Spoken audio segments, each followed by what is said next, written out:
സംസ്ഥാനത്ത് വെളിച്ചെണ്ണയുടെയും തേങ്ങയുടെയും വില കുത്തനെ വർദ്ധിക്കുന്നു. കഴിഞ്ഞ ഒരാഴ്ചയ്ക്കിടെ വെളിച്ചെണ്ണയ്ക്ക് 40 രൂപയും തേങ്ങ കിലോയ്ക്ക് 20 രൂപയുമാണ് വർദ്ധിച്ചത്.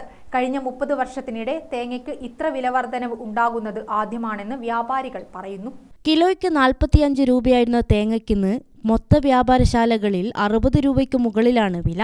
ചില്ലറ കച്ചവടക്കാർ നൽകുന്നത് 70 മുതൽ 80 രൂപ വിലയിലുമാണ്. തേങ്ങയ്ക്ക് വില കൂടിയതോടെ എണ്ണയുടെ വിലയും ക്രമാതീതമായി ഉയരുകയാണ്. 180 രൂപയിൽ കിടന്ന എണ്ണ വില ഇന്ന് 220 രൂപയാണ്. ഒരു തരത്തിലും ഒഴിച്ചുകൂടാൻ കഴിയാത്ത തേങ്ങയ്ക്കും എണ്ണയ്ക്കും വില കൂടിയതോടെ താളം തെറ്റിയിരിക്കുന്നത് സാധാരണക്കാരുടെ ബജറ്റാണ്. പിന്നെ ഓണത്തിന് സാധാരണ ഓണം കഴിഞ്ഞാൽ വില കുറയാതെ ചെയ്തത്, പക്ഷേ ഓണത്തിന് ശേഷം വില മേലോട്ട് വരികയത്. ഇപ്പം ഓൾറെഡി ഇപ്പം 210 മുകളിലാണ് വില നിൽക്കുന്നത്. ഇനിയിപ്പോൾ എങ്ങോട്ടാണ് പോകുന്നതെന്നുള്ള കാര്യം അറിയില്ല. മുന്നിൽ വന്ന് 160, ഏകദേശം 6 മാസത്തോളം 160 തന്നെയാണ് നിന്നത്. പക്ഷേ ഈ തേങ്ങ തീരെ വരാത്തത് കൊണ്ടാണ് വെളിച്ചെണ്ണയ്ക്ക് വില കൂടുതൽ. കാരണം തേങ്ങ ഏകദേശം 50 രൂപയോളം ഇതിൽ മാർക്കറ്റുണ്ട്. അപ്പോൾ ഇനിയിപ്പോൾ തേങ്ങ കണ്ടിന്യൂ ആയിട്ട് വരും തുടങ്ങിയാൽ ഓട്ടോമാറ്റിക്കായിട്ട് വില ഉയർത്തി വരും. സാധാരണക്കാർക്ക് എന്ന് പറഞ്ഞാൽ ഇപ്പം സാധാരണക്കാർക്ക് തേങ്ങയും പിന്നെ വെളിച്ചെണ്ണയും വാങ്ങുന്ന ആളുകൾക്ക് ഇത് വലിയൊരു കുടുംബ ബജറ്റിന് താളം തെറ്റും. തമിഴ്നാട്ടിലും മൈസൂരിലും കർണാടകയിലുമൊക്കെ തേങ്ങയുടെ ഉൽപാദനം കുറഞ്ഞതോടെ അവിടെ നിന്നും കയറ്റി അയക്കുന്ന തേങ്ങകളുടെ വില കൂടി. ഇതാണ് കേരളത്തിലും വില കൂടാൻ കാരണം. ഡിസംബർ വരെയുള്ള കാലം സ്വതവേ തേങ്ങയുടെ ഉൽപാദനം കുറവുള്ള സമയമാണ്. അതിനാൽ അടുത്ത വർഷം ജനുവരി വരെ ഈ വിലക്കയറ്റം ഇങ്ങനെ തുടരുമെന്ന് വിലയിരുത്തപ്പെടുന്നത്. 5-6 വർഷത്തിനുള്ളിലാണ് ഈ വിലക്കയറ്റം ഉണ്ടായത്. അത് ഉൽപാദനം കുറവുകൊണ്ടാണ് വരുന്നത്.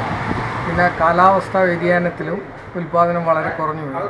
കൃഷിക്കാർക്ക് ഈ കുറഞ്ഞ വിലയിൽ വിൽക്കാതുകൊണ്ട് കൃഷിയും അവർ പാടെ ഒഴിവാക്കിയ മാതിരിയാണ്.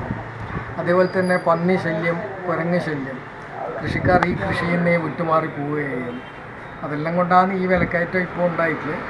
ഈ ഭാവിയിൽ എങ്ങനെയാണെന്ന് പറയുന്നത് സാധാരണക്കാർക്ക് ഇപ്പോൾ ഒരാശ്വാസമാണ്. തേങ്ങയുള്ള വീട്ടർക്ക് ഒരാശ്വാസമാണ്. ഇത് ഒരു വലിയ മാറ്റമാണല്ലോ. സർക്കാർ വാങ്ങുന്നത് 34 രൂപക്കാണ്. ഇപ്പോൾ പൊതു മാർക്കറ്റിൽ 45, 46, 48 രൂപ വരെയുണ്ട്.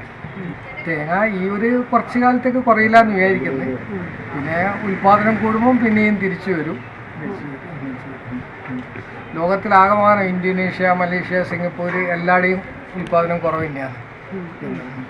അതൊരു ഇതുകൊണ്ടാണ് കുറച്ചൊരു മാറ്റം വന്നത്. ഇപ്പോൾ തമിഴ്നാട്, കർണാടകയിൽ ഇപ്പോൾ ഉൽപാദനം കുറവാണ്.